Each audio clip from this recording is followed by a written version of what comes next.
Last Ceann Comhairle, I really think there's not much to say after Minister Howland's speech, to be quite honest with you. But firstly, I'll use the 4 minutes that I do have if Deputy Ferris doesn't interrupt me. Thanks very much, Deputy Ferris.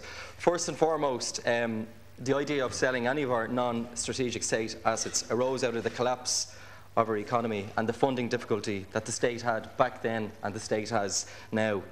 And as much as I hate to say it, I mean, the reality is Fianna Fáil was responsible for this, and I don't think we should be criticised for reminding people of that as often as needs be. They also set out the process that we're talking about tonight with the McCarthy report, which commissioned a review of the sale of state assets. But from the comments last week, it seems quite clear that Deputy Martin and the Fianna Fáil party are now seeking to distance themselves from those remarks. When that review was undertaken, it was charged, that's the McCarthy report, to consider the potential for asset disposals in the public sector, including commercial state bodies, in view of the indebtedness of this state. So whether or not they were aware of what was happening. The review came back at the time with a proposal for $5 billion of asset sales. This was in May, before the EU IMF even came to town.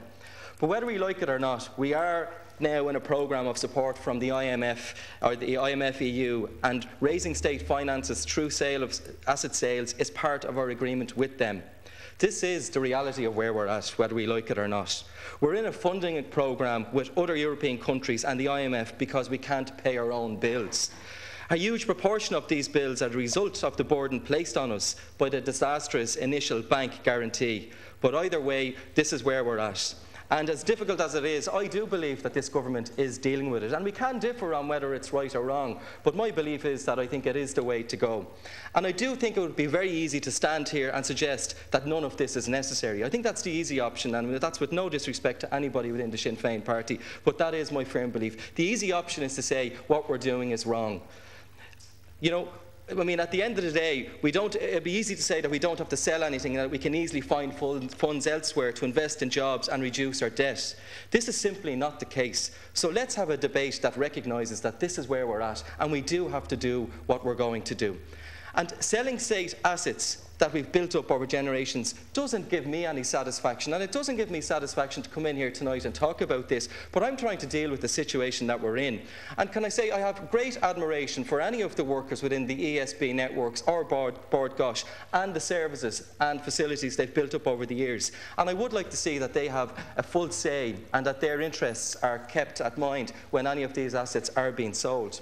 But at the same time, I'm also thinking about those people who are out of work, those people who we can't get a job for at the moment. And in fairness, I think it has to be said, there has been some shoots recently. We've had, Minister Howland mentioned there, 1,500 approx jobs. Those people have to be at the heart of what government is doing. And that's what this is about. It's not selling things off for the sake of it. It's to create a situation that we can develop a climate that will encourage more jobs to grow in Ireland. And as a government, we don't have many options. We're to tackle unemployment and meet the commitments of the IMF EU deal. We have to pay back the money that we owe, and we also want to create jobs for people in our country.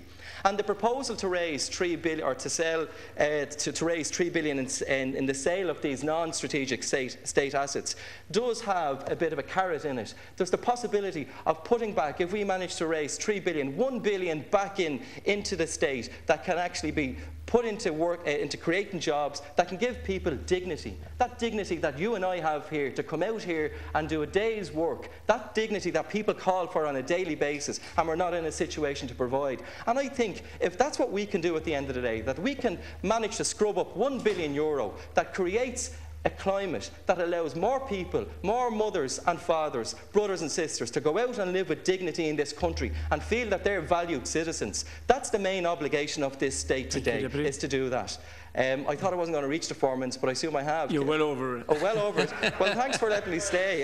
Yes, okay, I thought it was going to be really quick. Apologies. Okay. But in fairness, Minister, you really summed it up. We didn't have to say anything else. Thank you, Deputy.